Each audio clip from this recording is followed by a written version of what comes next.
Aktif envanterinde tek bir savaş uçağı veya ana muharebe tankı bulunmayan Arnavutluk, son yıllarda ordusunu kökünden değiştiriyor. Hava sahasının güvenliğini NATO müttefiklerine emanet ederken, kendi vurucu gücünü Türkiye'den tedarik ettiği Bayraktar TB2 SİHA'larıyla tahkim ediyor. Yunanistan'la yaşanan İyon Denizi sınır anlaşmazlığı ve komşu Sırbistan'ın hızlı silahlanma hamleleri bu askeri dönüşümün arkasındaki ana nedenleri oluşturuyor. Bu videoda Arnavutluğun ordu yapısını, kullandığı ekipmanları, yürüttüğü askeri projeleri ve ülkenin karşılaştığı askeri problemleri konuşacağız. GZT ekibi olarak farklı dillerdeki kaynakları tarayarak hazırladığımız bu kapsamlı dosyada Arnavutluğun askeri gücünü tüm detaylarıyla masaya yatırıyoruz. Sizlerden 3 milyona uzanan yolculuğumuzda kanalımıza katılmanızı ve abone olmanızı istiyoruz. Ayrıca bir sonraki videomuzda hangi orduyu görmek istediğinizi yorumlarda belirtin lütfen.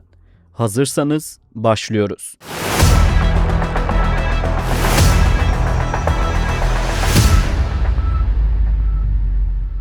Ordunun yapısıyla giriş yapalım. Bu bölümde Arnavutluk ordusuna yönelik ilginç askeri notları da sizinle paylaşacağız. Ülkede zorunlu askerlik uygulanmıyor. 2010 yılında tamamen kaldırıldı. Ordu günümüzde %100 profesyonel ve gönüllü personelden oluşan yapıya sahip. Ancak anayasalarında her Arnavutluk vatandaşının ülkenin savunmasına katılma görevi vardır ibaresi yer alır. Bu yüzden olağanüstü hallerde askere alım yapılabilir. Kadınlar orduda yer alıyor. Sadece masa başı veya lojistik görevlerde değil, piyade, komando, deniz operasyonları ve havacılık dahil tüm muharip sınıflarda görev yapabilir. Arnavutluk ordusundaki üniformalı personelin yaklaşık %14-15'i kadınlardan oluşuyor. Bu oran NATO'nun üye ülkeler için koyduğu %15'lik kadın personel hedefine paralellik gösteriyor. Örneğin Tuğgeneral Vehbiye Kuti birliklere komuta ediyor. 2022'de Armela Murati ilk kadın askeri pilot olarak göreve başladı. Ordu 3 kuvvetten oluşuyor. Kara, deniz ve hava olarak yapılandırıldı. Yaklaşık 7500 askere sahipler. Bunların 2300'ünün kara kuvvetlerinde, 1000'inin deniz kuvvetlerinde, 700 askerin ise hava kuvvetlerinde görev yaptığı öngörülüyor. Destek ve idari birimlerdeki yaklaşık 3500 askerle bu sayı 7500'e ulaşıyor. Başkomutanlık makamı aynı zamanda Cumhurbaşkanı olarak Bayram Begay bulunuyor. Begay aslında tıp eğitimi almış bir askeri doktor. Uzun yıllar ordu bünyesinde görev yaptı. Cumhurbaşkanı seçilmeden hemen önce Arnavutluğun 26. Genelkurmay Başkanıydı. Genelkurmay Başkanlık makamında ise Korgeneral Arben Kinci görev yapıyor. 2003, 2009 ve 2012'de Afganistan'daki uluslararası barış gücünde bulundu. 2006'da ise Irak'ta görevliydi. Global Firepower araştırmasına göre Arnavutluk ordusu 145 ülke içinde 77. sırada bulunuyor. Arnavutluk'taki komünizm döneminde 1944-1985 yıllarında ülkeyi yöneten diktatör Enver Hoca döneminde çok sayıda askeri sığınak inşa edildi. Yaklaşık 170 bin sığınak kuruldu. Ancak çoğu bugün kafe, barınak ve müze oldu. Bazılarında hala mühimmat depolanıyor. Bilinen en önemlisi Porto ve Palermo olarak adlandırıldı. Sovyet ve İtalyan mühendisler tarafından inşa edildi. Uydu ve radarlara karşı su altından girişi var. Dağın içine inşa edildi. Şu an terk edilmiş durumda. Arnavutluk tüm kimyasal silah stoğunu tamamen imha eden ilk ülke olarak askeri tarihteki yerini koruyor. Eski Amerikan Başkanı Bush'un ortak tehdit azaltma programı kapsamında bu karar alındı. Kimyasal silahların imhası 10 Temmuz 2007'de tamamlandı. 2020 ve 2026 arasında ordunun bütçeden aldığı payı araştırdık. Arnavutluk Savunma Bakanlığı ve NATO'nun resmi finans raporlarından faydalandık.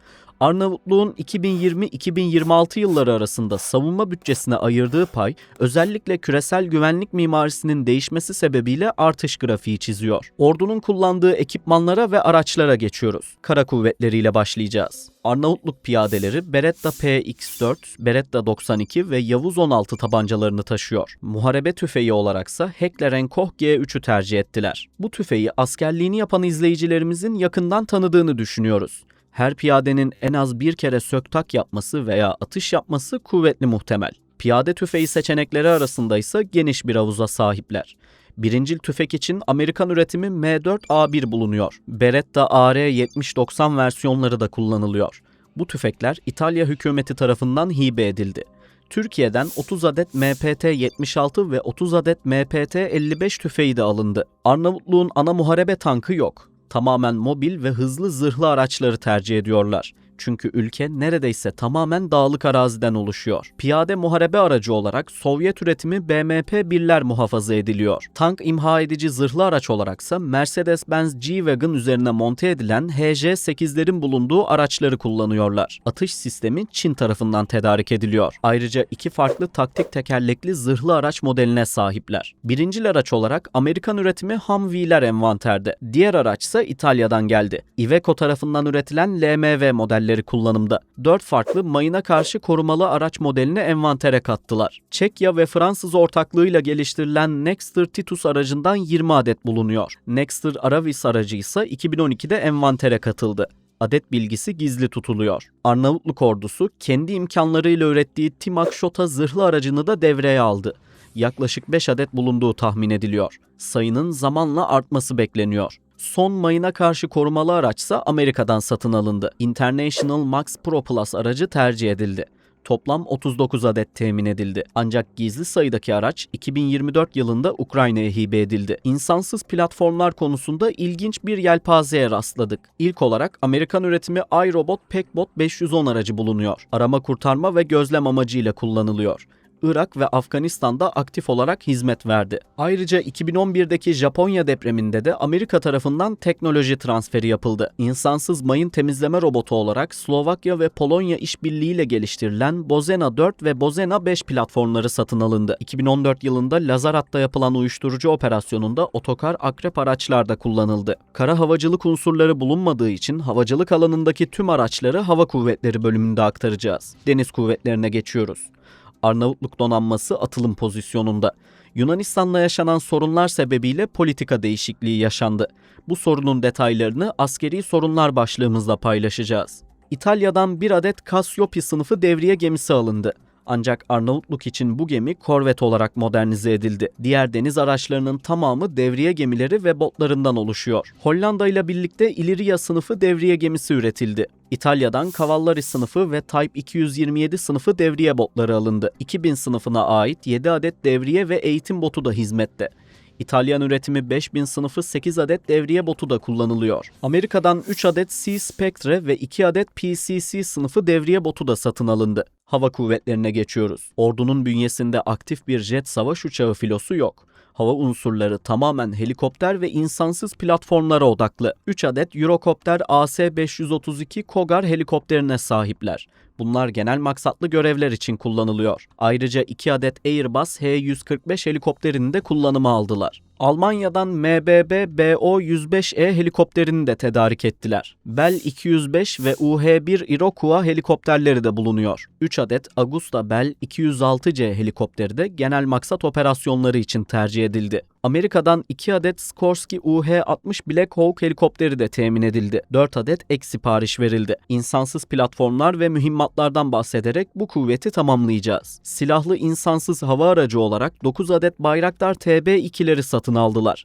Ek siparişler de verilecek. TB2'lerin satışıyla birlikte 2 adet drone kontrol istasyonu da Baykar tarafından teslim edildi. Mühimmat kapasitesi olmayan insansız hava araçları konusunda Amerika ve İsrail ile yakın temasa girildi. Amerikan üretimi 6 adet RQ-20 Puma bulunuyor. Ayrıca İsrail menşeili Magni X ve Tor mini insansız hava araçları da kullanımda.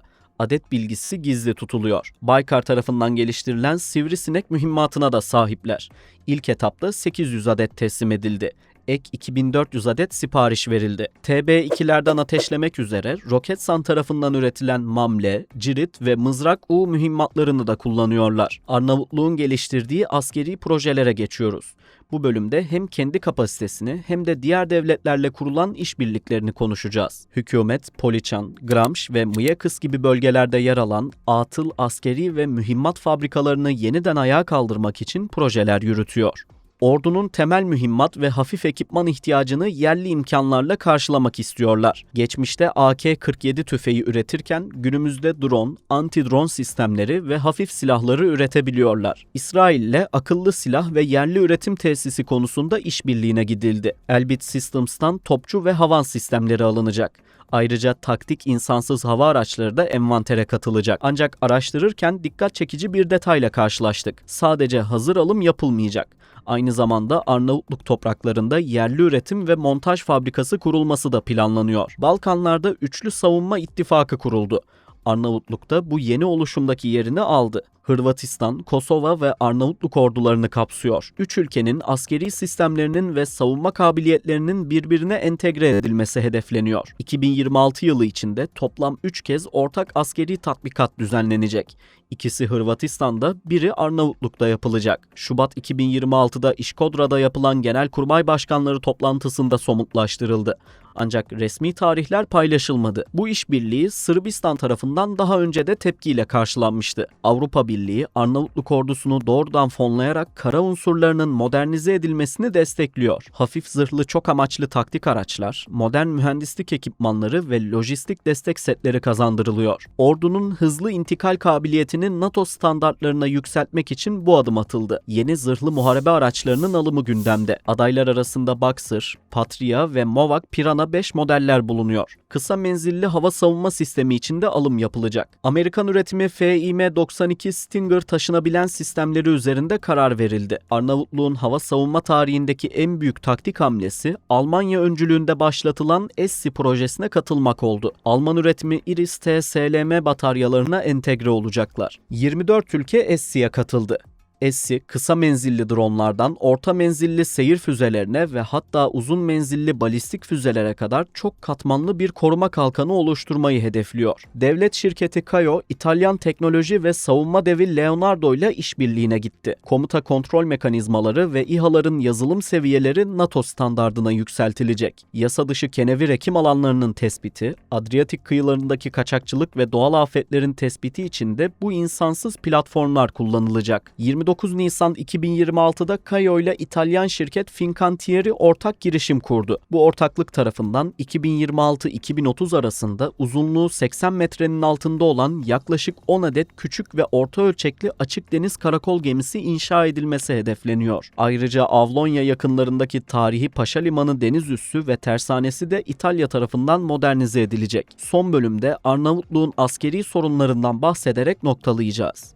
Sıcak bir kara sınır çatışması olmasa da jeopolitik yönden ülkenin geleceğini etkileyebilecek hususlar var. Arnavutluğun en net ve uzun süreli sınır problemi Yunanistan'la yaşanıyor. İyon Denizi'ndeki kıta sahanlığı ve münhasır ekonomik bölgelerin sınırlandırılması konusunda yaşanan anlaşmazlık çözülemedi. Yunanistan'ın bölgedeki kara sularını 12 deniz miline çıkarma hamleleri iki ülke arasında gerginlik oluşturuyor. Yunanistan, Birleşmiş Milletler Deniz Hukuku Sözleşmesi'ne taraf olması sebebiyle bu konuda agresif bir tutum izliyor. Aynı sözleşmeye Arnavutluk da imza attı. Benzer sorunu Ege Denizi veya güncel kullanımıyla Adalar Denizi'nde de görüyoruz. İlgili sözleşme devletlere kıta sahanlığını maksimum 12 mile kadar uzatma hakkı veriyor. Yunanistan, İyon Denizi'nde bulunan kendisine ait Korfu ve Otonoi adalarının ana kara gibi muamele görmesini istiyor. Arnavut yetkililere göre ise küçük adalarla devasa kara parçası deniz yetki paylaşımı konusunda eşit haklara sahip olamaz. Adalara tam etki verilmesi durumunda Arnavutluğun coğrafi olarak kapatılacağını ve deniz alanının haksız yere daraltılacağını düşünüyorlar. Ocak 2021'de Yunanistan parlamentosu İyon Denizi'ndeki kara sularını 6 milden 12 mile taşıma kararı aldı. Ekim 2020'de iki ülkede meseleyi uluslararası tahkime götürme konusunda mutabık kalmıştı.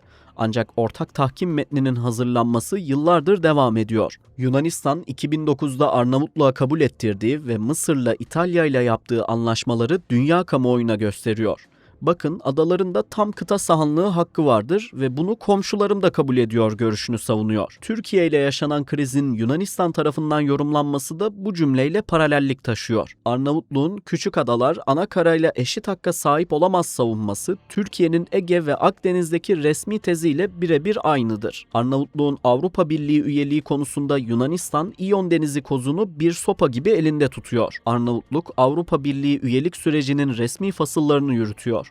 ancak henüz tamamen üye olmadı. Bu sebepten ötürü Yunanistan veto kartını tehdit unsuru olarak kullanıyor. Türkiye de meseleyi diplomatik kanalları kullanarak yakından takip ediyor. Uzak bir gelecekte dahi olsa Lahey'den Arnavutluk lehine bir karar çıkarsa Türkiye bu kararı hukuken emsal olarak kullanamaz ama fiilen kullanabilir. Uluslararası Adalet Divanı statüsünün 59. maddesi bu durumu açıkça hükme bağlıyor. Divanın kararı yalnızca davanın tarafları için ve o belirli dava açısından bağlayıcıdır. Ama başka devletler kendi aralarındaki bir ihtilafta haklılıklarını kanıtlamak için Lahey'in eski kararlarını güçlü birer argüman olarak muhataplarına sunar. İyon Denizi'ndeki krizde masadaki iki aktör de aynı antlaşmaya tabidir. Hakem de, kurallar da aynıdır. Ancak iş Ege ve Doğu Akdeniz'e geldiğinde dengeler değişir. Çünkü Türkiye ilgili Birleşmiş Milletler Sözleşmesi'ne taraf değildir. Bu yüzden sözleşme uyarınca yapılabilecek anlaşmaların Türkiye için bağlayıcılığı yoktur. İkinci soruna geçelim. Arnavutluğun ordusunun savunma bütçesini rekor seviyeye çıkarmasının arkasında sadece NATO ödevleri yok. Kuzey sınırındaki Kosova'da yaşanan paramiliter çatışmalar ve Sırbistan'ın yoğun silahlanma adımı sebebiyle Arnavutluk ordusu da gelişmeleri yakından izliyor. Kosova ve Arnavutluk arasındaki ilişkinin temelinde tek millet iki devlet gerçeği yatar. Bu durumu ülkemizle Azerbaycan arasındaki ilişkiye benzetebiliriz. Sırbistan, Arnavutluk ve Kosova'nın birleşme olasılığına karşı her zaman mesafeli duruyor. Arnavutluk resmi olarak iki bağımsız devlet tezini savunsa da iki ülke arasındaki sınırların sembolik hale getirilmesi ve gümrüklerin gevşetilmesi bu konuyu sıcak tutuyor. Kosova ordusunun en büyük askeri destekçilerinden biri Arnavutluk'tur. Kosova ordusunu anlattığımız videomuza ekranın sağ üstünde çıkan karttan erişebilirsiniz. Ama şimdilik yeni sekmede açın lütfen.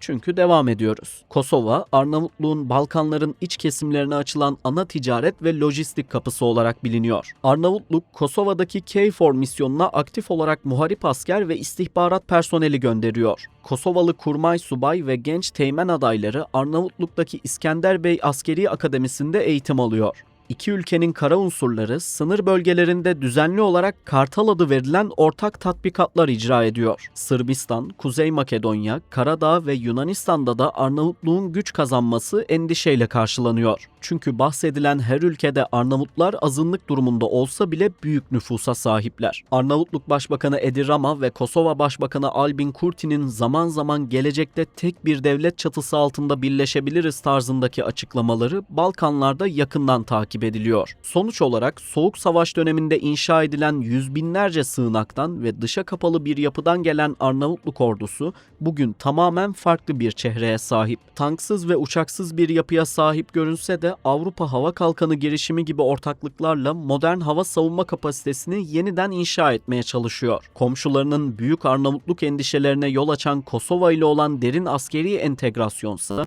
bölgedeki jeopolitik riskleri sıcak tutmaya devam ediyor. Gelecek yıllarda yabancı ortaklarla yürütülen projelerin meyvelerini vermesiyle ülkenin deniz ve insansız sistemlerdeki yerli üretim kapasitesi daha da belirginleşebilir. Videoyu tamamladık. Arnavutluğun modern ordusu hakkında siz ne düşünüyorsunuz? Görüşlerinizi ve analizlerinizi yorum kısmında bekliyoruz. Bu tarz daha fazla içerik için GZT'ye katılmayı ve abone olmayı unutmayın. İzlediğiniz için teşekkürler.